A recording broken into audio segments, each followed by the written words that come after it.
Y eso, como dije, deja bien en claro que este es un libro verdadero de gente verdadera. Dios no escondió las fallas de aquellos que Él escogió para ser sus siervos.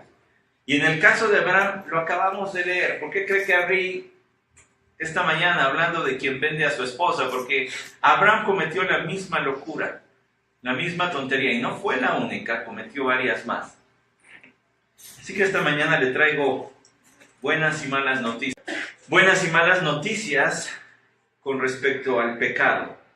Porque lo que está aquí claro es eso. Ahora, podríamos hablar del pecado de muchas formas.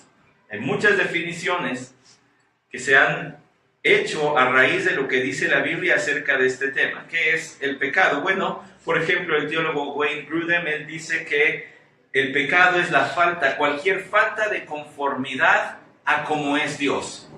Si Dios es verdad, y lo es, y tú dices mentira, entonces eso es pecado. ¿Por qué? No porque digas mentira en sí mismo, sino porque es contrario a lo que es Dios. Algunos otros escritores y teólogos cristianos dirían: el pecado es aquello que sustituye a Dios en tus deseos y amor. Aquello por lo que tienes más afecto. O aquello en lo que confías más que en el propio Dios. Eso se constituye en pecado. Es más, se constituye en un ídolo. Pecado, podríamos decir, es fallar en ser como Dios es. El pecado, entonces, podríamos decir, sí, es fallar en ser lo que Dios espera que seamos, lo que Dios nos creó para ser. Dios nos creó para vivir en comunión con Él. Dios nos creó para deleitarnos en Él. Es decir, Dios no solamente espera una obediencia inquebrantable, incuestionable de parte nuestra, espera la obediencia incuestionable, inquebrantable, pero en base a que le encontramos a Él más valioso, más deleitoso que cualquier otra cosa que este mundo pueda ofrecer.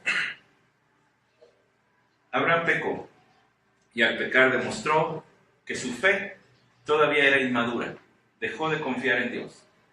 Abraham pecó en los versículos que leímos y demostró que aún amaba ciertas cosas más que a Dios mismo. De hecho, se amaba más a sí mismo que a Dios. Y al pecar, nos dejó grandes lecciones acerca del pecado, buenas y malas noticias. Todo iba bien hasta aquí, pero las circunstancias le apretaron a Abraham. El agua le llegó hasta el cuello, o más bien la sequía le llegó hasta el cuello. Dice el versículo 10, y hubo hambre en la tierra, y Abraham descendió a Egipto para pasar allí un tiempo, porque el hambre era severa. Note la circunstancia. Era de hambruna. No era cualquier cosa. Se suscitó en el tiempo de Abraham y hubo otras dos hambrunas mencionadas en el Génesis, en el libro de Génesis. Después las podrá usted consultar y las podrá ver, pero hubo otras dos hambres en el capítulo 26 y el capítulo 41 de Génesis. Allí se menciona. Nosotros no conocemos esa situación. Vaya, al menos creo los que estamos aquí no conocemos eso. Hay gente en nuestro país, hay gente en este mundo que sabe hoy de primera mano lo que es una hambruna, cuando no hay que comer, cuando los animales ya tuvieron que ser sacrificados para preservar la vida de los hombres, y cuando también los hombres están en una condición crítica, empezando a comer aquellas cosas que en otro tiempo les serían despreciables. ¿Se acuerda que hubo un hombre así en una historia del Señor Jesucristo? Un hombre que se fue de su casa y vivió perdidamente, gastó lo que su padre le había dado, y cuando se le acabó todo lo que tenía, se puso a cuidar cerdos, lo cual era impensable para los judíos, y allí cuidando los cerdos deseaba comer la comida que en otro tiempo le hubiera sido aborrecible. Si no tenían cerdos, los judíos no cuidaban, no criaban cerdos, menos iban a comer su comida. Abraham también dejó de confiar en que Dios le había dicho: esta es la tierra que te voy a dar.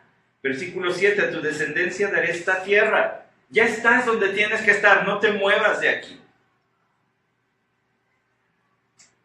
Uno pudiera decir, bueno, sí, pero había hambruna. Abraham Tomó la decisión correcta, tenía que preservar su vida y la de los suyos. Bueno, ¿y que Dios no se la podía preservar? Usted y yo podríamos decir fácilmente sí, porque conocemos el resto de Génesis y podríamos ir todavía a Éxodo, donde Dios tiene a todo un pueblo de millones de personas en el desierto y les da agua y les da comida.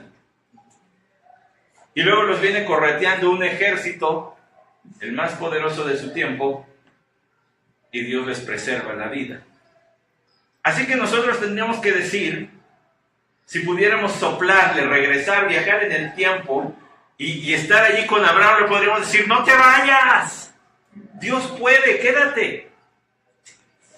Es que saben, la mala noticia del pecado, la primera mala noticia del pecado es que a veces se disfraza de lo correcto. Esto es lo correcto, esto es lo que debo hacer. Y el profeta Jeremías, por la palabra del Señor, dando palabra del Señor, dijo que no hay nada más engañoso que el corazón propio. Y nuestro corazón nos puede jugar chueco. Y nos puede hacer pensar que aquello que decidimos es lo mejor. Es más, lo estoy haciendo por ellos. Ni siquiera por mí. Es por ellos. Abraham tomó la decisión de irse a Egipto porque el hambre en la tierra era severa. No era cualquier cosa. No era que subió el kilo de tortillas 2 centavitos. Es que no había tortilla. Es que no había qué comer. Es que pronto iban a morir y quizá alrededor de ellos ya había gente muriendo literalmente de hambre. Versículo 11, y sucedió que cuando se acercaba a Egipto, dijo a Sarai, su mujer, mira, sé que eres una mujer de hermoso parecer y sucederá que cuando te vean los egipcios dirán, esta es su mujer y me matarán, pero a ti te dejarán vivir. Bueno, uno podría decir, Abraham ya andaba por los 75 años. ¿Cuántos tenía Sarai? Bueno, se calcula que Sarai debió haber tenido 65 años para este momento. Y todavía dice, estás bien guapa. Sí, ¿por qué? Porque estaban en mediana edad. Abraham murió casi de 130 años, 75 no era nada. Sarai también estaba en edad mediana. Todavía los efectos de la caída no reducían tanto la longevidad de las personas. Recuerdan que eso lo vimos allá en los capítulos 6 al 9, cuando hablamos de Noé. Ahora la edad se va a ir reduciendo. Ya los hombres no van a vivir tantos debido a los cambios climáticos que provocó el diluvio. Allí es donde se acortó el tiempo de vida. Bueno, pero ellos todavía no. Todavía estaban en mediana edad. Un momentito. Que no le había hablado Dios hace varios años para decirle, te voy a hacer una gran nación, te voy a dar una tierra. Que no se le había aparecido el Señor, muy probable el Señor Jesucristo. Versículo 7, al ratificarle esa promesa, entonces, ¿por qué tiene miedo? Porque el pecado nubla la vista. Nubla la vista, pero no a todo. Nubla la vista a las promesas de Dios. Mire, hay un ejemplo fantástico de eso, muy clarito, en la segunda carta de Pedro, en el capítulo 1. Fíjese los efectos del pecado según los narra o los escribe Pedro en esa carta. Versículo 5, por esta razón también obrando con toda diligencia añadida a vuestra fe virtud y a la virtud conocimiento, al conocimiento dominio propio, al dominio propio perseverancia y a la perseverancia piedad y a la piedad fraternidad y a la fraternidad amor, pues estas virtudes al estar en vosotros y abundar no os dejarán ociosos ni estériles en el verdadero conocimiento de nuestro Señor Jesucristo, porque el que carece de estas virtudes es ciego o corto de vista. Es decir, ya no puede ver las cosas eternas, su vida gira en torno a lo que está en esta tierra. Y sabe que Abraham centró su vida en lo que está en torno a esta tierra. Se olvidó de lo que le dijo Dios. No veas con ojos tan feos, Abraham. Es fácil, si uno no tiene cuidado, olvidarse de lo que Dios ha dicho y centrar los ojos en esta tierra. Y entonces las circunstancias el agua, sentirla hasta el cuello y empezar a tomar malas decisiones que parecen buenas, pero que en realidad fueron tomadas con la vista nublada por el pecado. Abraham le dice a Sarai: di por favor que eres mi hermana, para que me vaya bien por causa tuya y para que yo viva gracias a ti. Le pregunto a las esposas que están aquí, ¿qué sentiría si su esposo les dijera: miente, di que no eres tu esposa? Por favor, niega nuestra relación. Olvídate de las serenatas, las cartas, las idas al cine, las comidas. Aquí se trata de salvar mi vida. Y no a ti mi vida, sino mi vida. Tú miente, por favor. Se puede imaginar por un momento, la Biblia no habla de eso, porque no es importante para lo que se nos trata de comunicar a través de este texto. Pero sí quiero hacerle reflexionar un momento en cómo este hombre estaba tan ciego por el pecado que no le importó en nada el cuidado de los sentimientos de su esposa. No le interesó. No le interesó. El valor que tiene ante Dios el matrimonio, a Abraham no le importó. Y seguramente conocía la unión de Adán y Eva. Y como Dios dijo: por esto dejará el hombre a su padre y a su madre y se unirá a su mujer. Y serán una sola carne. Y Dios pronunció ese voto sobre ellos. Pero a Abraham no le importó. Aquí hay otra mala noticia. El pecado podría traer deleite, pero solo será temporal. Desobedecer a Dios y no hacer y no ser lo que Él espera de nosotros puede que parezca bonito, puede que parezca placentero, pero solo va a durar un poquito de tiempo. Uno de los descendientes de Abraham, de los muy cercanos descendientes de Abraham, bisnieto de él, se llamó Esaú. Y él era el heredero de la bendición de Dios. Sin embargo, lo tuvo por poca cosa y dijo: ¿y eso para qué me sirve? Y lo cambió literalmente por un plato de lentejas. De ahí viene esa frase proverbial: cambiaste todo por un plato de lentejas. ¿Cuánto le duró la digestión de un plato de lentejas? Por eso cambió su bendición. Estaba en el plan de Dios que la bendición pasara a Jacob, quien llegó a ser Israel. Estaba todo en el plan. Pero Esaú cambió todo por un plato de lentejas. Abraham desobedeció, desconfió en Dios, traicionó a su esposa, lo cual también era un pecado contra Dios. Y todo le duró muy poquito. Vean lo que dice el versículo 17. Pero el Señor hirió a Faraón y a su casa con grandes plagas por causa de Sarai, mujer de Abraham. ¿Sabe que la frase que está allí, hirió, se podría traducir como golpeó? Asestó un golpe duro, así como el que le acabo de dar a la bocina aquí atrás. Asestó un golpe duro. Dios dice: el Señor hirió a Faraón con grandes plagas a causa de Sarai. Dios es un buen esposo. Abraham no lo fue, al menos no en ese momento. Pero Dios sí tenía cuidado de Sarai. Abraham en este punto es un terrible esposo. Anótenlo, esposos. No vender, intercambiar, negar, rechazar a mi esposa, nunca jamás. Pero sobre él estaba Dios. ¿Quiere escuchar un versículo fascinante? Yo no sé cuál haya sido la reacción de Sarai. Quizá cuando se la llevaron le haya dicho: traidor, cobarde. No lo sé. Pero hay un versículo que dice cuál era su actitud. ¿Quiere ver? No está ni en el Antiguo Testamento, está en el Nuevo Testamento. Y es otra vez Pedro. En su primera carta, en el capítulo 3. Fíjese lo que dice de Sarai. Claro, de otras mujeres están incluidas, pero ella.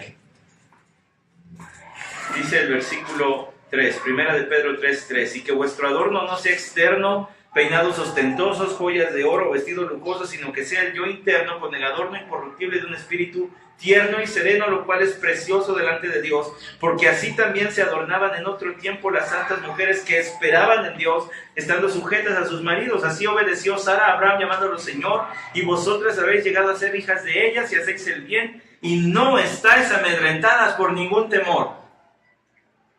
Por cierto, este texto no prohíbe el arreglo femenino. Dice que la prioridad está en la virtud interna, pero no prohíbe el adorno femenino, sino que la prioridad debe estar en cultivar las virtudes que aquí se mencionan. Una de ellas en específico dice, esperaban en el Señor. La confianza en el Señor elimina los miedos. Dice allí, esperaban en el Señor. Y dice, sí, y ustedes llegarán a ser hijas de ella, de Sara, quien tenía fe, y quien en Hebreos 11 se menciona como una mujer de fe. Dice, si hacéis el bien y no estáis amedrentadas por ningún temor. Sara confiaba en Dios. Sarai, la misma persona, Sarai, confiaba en Dios, y eso le quitaba todos sus miedos. ¿Y cómo no iba a confiar en Dios si cuando su esposo le entregó en manos de otro hombre, Dios salió al rescate? Dios se puso en medio y dijo, no, yo cuido de ella. Porque específicamente dice, por causa de Sarai, Génesis 12:17, mujer de Abraham. A Dios no se le había olvidado el pacto matrimonial entre estos dos, aunque Abraham sí. Y Dios cuidaba de Sarai, aunque Abraham no lo hiciera. Fascinante, ¿no lo cree? Hermanas, ustedes tienen un mejor esposo que el hombre. Ojalá que todos los esposos sean buenos. Pero de todas maneras, si no lo fuera, Dios es mejor esposo. Dios es mejor esposo. Usted puede confiar en Él plenamente. Y si tiene un buen esposo, pues gloria a Dios. Entonces ya tiene dos. Uno humano, limitado en sus capacidades, y tiene uno divino, ilimitado en poder y en amor. Dios salió al rescate de Sarai, golpeando la casa de Faraón, y mire lo que sucede. Le dice Faraón en el versículo 18 a Abraham, le reclama, ojo, Faraón no es creyente, no conoce a Dios. Conoció el poder de Dios, pero no adoraba a Dios. El pecado siempre trae culpa y vergüenza. Por un momentito trae placer, pero luego va a dejar culpa y vergüenza. Vean lo que sucede. Es el impío el que le recrimina al creyente. Le dice, ¿qué es esto que me has hecho? ¿Por qué no me avisaste que era tu mujer? Parece que tiene mayor moral y valores el egipcio que Abraham. ¿Por qué no me dijiste? Me hubieras dicho, hubiera respetado. Tal parece que esa actitud está implícita allí. Me hubieras dicho y en paz, mano. ¿Por qué dijiste es mi hermana? De manera que la tomé por mujer. Ahora, cuando dice la tomé por mujer, no implica necesariamente que ya hubiese tenido relaciones íntimas con ella, sino simplemente que la había hecho parte de su grupo de mujeres, y lo más probable es que no haya tenido relaciones con ella porque pasaban, aquellas mujeres que eran tomadas para formar parte del harén de los reyes, pasaban por un proceso de preparación, donde aprendían no solamente las costumbres y modales, sino aún su preparación física, eran llevadas a baños especiales y demás. O sea que no estaban teniendo relaciones íntimas, solamente dice, pues ya la hice parte de este grupo, ahora pues aquí está tu mujer. tómala y vete. De alguna forma, Faraón pudo relacionar las plagas con la presencia de Sarai. Quizá Dios se lo reveló. O quizá de alguna forma, Sarai estaba protegida de todos los males que vinieron sobre la familia y sobre Faraón. Y se dieron cuenta, ella está libre, entonces ha de ser su Dios o algo así. Versículo 20, y Faraón dio órdenes a sus hombres acerca de Abraham, y ellos lo despidieron con su mujer y con todo lo que pertenecía. Como si Faraón, fíjense el acto tan humillante, después de que lo recibió con muchos regalos, con una fortuna en regalos, ahora le dice a su gente, llévenselo. Yo ya ni siquiera quiero estar cerca de este, llévenselo. Le dio órdenes a su gente y ellos se lo llevaron y lo despidieron con su mujer y con todo lo que les pertenecía. Todavía habían llegado a ser más ricos de cuando entraron a Egipto. Todavía más ricos. Le quiero recordar que Dios había dicho a Abraham, bendeciré a los que te bendigan, y al que te maldiga, maldeciré. Y serán benditas en ti todas las familias de la tierra, y te bendeciré. Dios le estaba dando las promesas a Abraham, a pesar de que él no estaba a la altura de la persona que debía ser. De este iba a salir una nación, un país completo que iba a adorar al único Dios verdadero. Pero no estaba viviendo a la altura de eso. Sin embargo, Dios sí. Mire lo que dice el Salmo 105, versículo 8 al 15. Para siempre se ha acordado de su pacto, está hablando de Dios, de la palabra que ordenó a 1000 generaciones, del pacto que hizo con Abraham y de su juramento a Isaac. También lo confirmó a Jacob por estatuto, a Israel como pacto eterno, diciendo, a ti te daré la tierra de Canaán como porción de vuestra heredad, lo que dice Génesis 12. Y vagaban, cuando eran pocos en número, muy pocos y forasteros en ella, y vagaban de nación en nación, como Egipto, y de un reino a otro pueblo, él no permitió que nadie los oprimiera, y por amor a ellos reprendió a reyes diciendo, no toquéis a mis ungidos, ni hagáis mal a mis profetas. Está hablando de lo que nosotros estamos diciendo en Génesis 12. Dios no permitió que mataran a Abraham por su esposa, no permitió que mataran a Abraham por su mentira y todos los males que le provocó al rey de Egipto, ni tampoco permitió que Sarai fuera tocada o puesta en peligro su vida o puesta en peligro su integridad como mujer al tener relaciones con otro hombre. Dios no lo permitió. Por fin llegamos a las buenas noticias. Las buenas noticias del pecado es que el pecado no puede desviar ni obstaculizar los propósitos divinos. Dios siempre va a ganar. Siempre va a sacar el bien del mal. Otro descendiente de Abraham fue vendido por sus hermanos, fue llevado como esclavo, y estando en Egipto, cuando vino la otra hambruna, la que menciona el capítulo 40 y tantos, estando allí, José fue el instrumento para que el pueblo de Israel no muriera de hambre, sino que floreciera bajo el cobijo del imperio egipcio hasta que fue tiempo de Dios para sacarlos de allí. Y lo que José dijo a sus hermanos es, ustedes me vendieron para hacerme el mal, pero Dios lo ha encaminado todo para bien. Los propósitos de Dios no pueden ser detenidos por tus errores, ni tus pecados, ni los de otros. Piensen esto. Si los propósitos de Dios pudieran ser tergiversados por nuestras acciones, Dios no sería Dios, nosotros seríamos Dios. Que nosotros mandaríamos el destino y nosotros dirigiríamos el futuro de nuestras vidas. Ahora, no estoy diciendo que esto sea una razón para vivir como se nos dé la gana y condonar el pecado y olvidarnos de lo que Dios quiere de nosotros. Estoy hablando al corazón desconsolado de aquel que siente que por algún acto de su vida, alguna decisión, algún pecado, siente que hoy su vida gira en el caos, en una espiral como en el universo, perdido, y que ya los planes de Dios fueron deshechos y jamás podrá volver.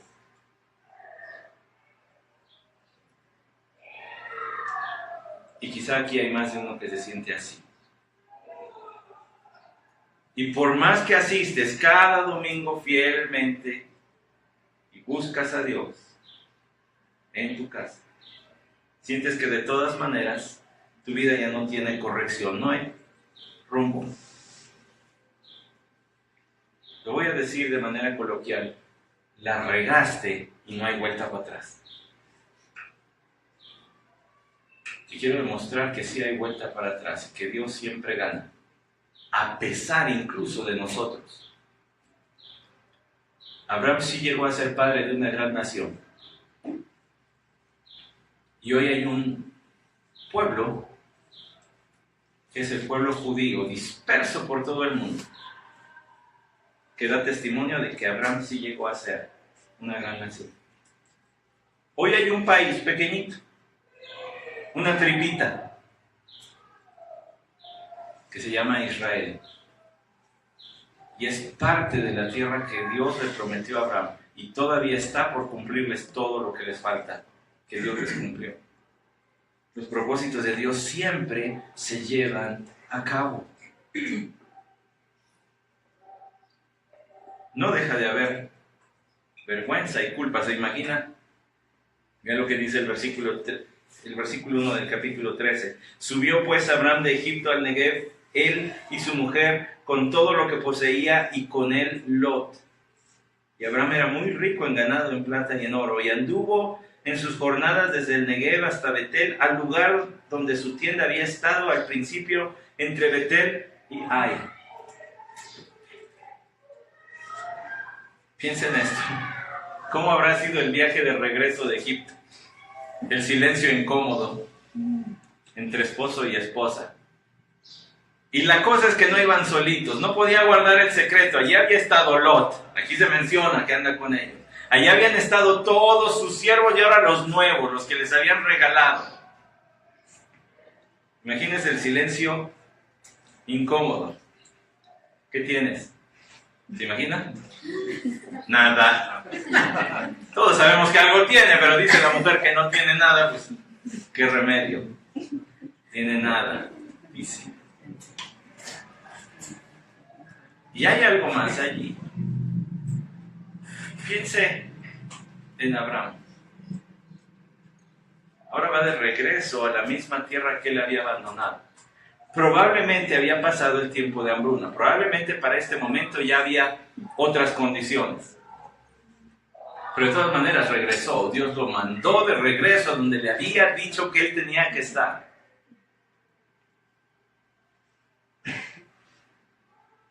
Era muy rico en ganado, en plata y en oro. Aunque Abraham fue infiel, Dios permaneció fiel. Te dije que te iba a bendecir. Versículo 3. Regresó al lugar donde su tierra había estado, entre Betel y Ai. Versículo 4. Al lugar del altar que antes había hecho allí, y Abraham invocó el nombre del Señor. Ahora Abraham es otro hombre. Porque ahora Abraham viene a invocar este nombre de este Dios que le ha hecho tantas promesas, pero al cual él ha traicionado. Su peor traición no fue la que hizo a su esposa. Su traición empezó cuando dejó de confiar en Dios y eso lo llevó a otros pecados. Y ahora tiene que regresar al mismo lugar, al mismo altar donde un día había proclamado. ¿Recuerdan? La semana pasada decíamos, muy probablemente predicado. Les decía a todos, ¡hey, yo conozco al Dios verdadero! Los dioses de ustedes son idolillos, yo tengo al Dios verdadero. Y ahora tiene que regresar humillado, humillándose ante este Dios verdadero, a decirle, sí, la regué. Pero sí hay vuelta atrás, ¿verdad? Pero las cosas no han cambiado, ¿verdad? Entre tú y yo. Las promesas siguen intactas, ¿verdad? Hubo otro descendiente de Abraham. Hoy he hablado de varios, ¿no? Hubo otro descendiente de Abraham que contó una historia. Historia que yo mencioné hace rato. Él dijo, hubo un hombre que tenía 2 hijos. Y uno de ellos le dijo, Padre, dame la parte de los bienes que me corresponde. Y fue y vivió perdidamente y gastó todo. Y luego cuando ya no le quedó nada, estaba tan lejos de su casa que estaba en un lugar donde sí criaban puercos. Y allí solicitó trabajo para criar puercos, lo cual era impensable, mucho más para un hombre rico como él. Y no solo eso, pidió trabajo y deseaba comerse el alimento de los cerdos, y estando allí dijo, ¿pero qué estoy haciendo aquí? Mejor voy a regresar a mi padre. Le voy a decir, Padre, he pecado contra el cielo y contra ti, ya no soy digno de ser llamado tu hijo, hazme como uno de tus esclavos. Así que cuando se regresó, su padre lo vio de lejos, corrió a él y lo besó muchas veces. Y dio orden, vamos a hacer fiesta porque hoy ha regresado mi hijo. Cuando el otro hijo escuchó que su hermano estaba allí y había fiesta, dijo, ¿por qué? Yo he estado aquí. Y tu hijo se fue y gastó en esto y en esto. O sea, sí sabía dónde andaba su hermano, pero no hizo nada por él. Y por él sí haces fiesta. Ese otro descendiente de Abraham se llama Jesús. Él contó esa historia. Y la contó en medio de un público que se sentía demasiado bueno para necesitar ser perdonado por Dios. Que veían con menosprecio a los otros y decían, estos bola de pecadores, pero yo no. La otra parte del público era gente que sabía que necesitaba ser reconciliado con Dios. Permítame decir que en Génesis 13, del 1 al 4, vemos a Abraham, el pródigo, de regreso. Ya no soy digno, Señor. Mira las promesas que me hiciste. Pero es que a Abraham se le olvidó que no era por su dignidad, era por amor de Dios a su nombre, por su propia gloria.